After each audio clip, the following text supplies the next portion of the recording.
Daniel Owen had been a policeman for 15 years, and he didn't know how to be anything else. This February was cold.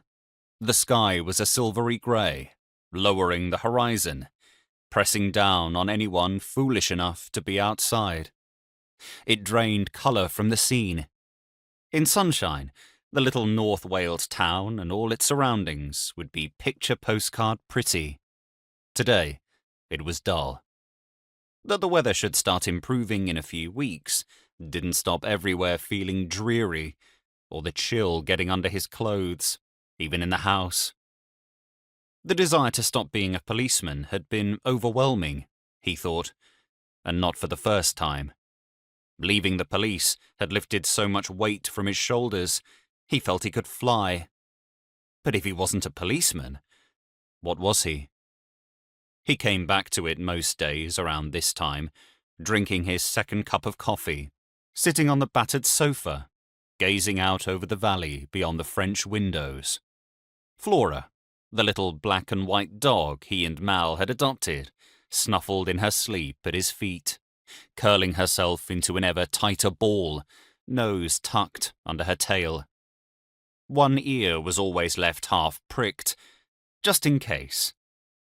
Daniel wrapped himself for warmth in the bright crocheted blanket that his sister had given him.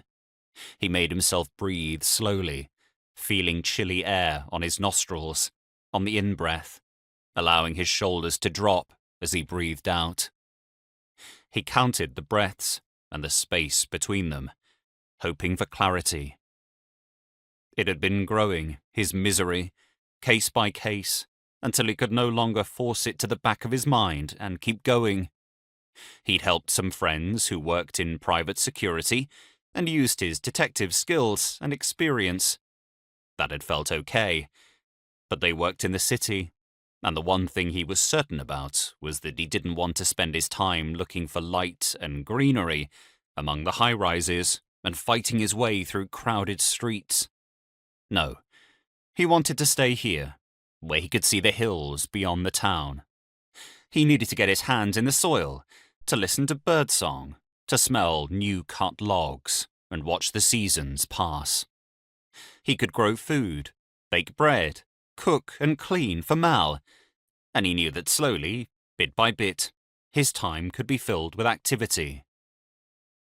And I will be bored silly within a year. He needed to be something, to have a profession, a title.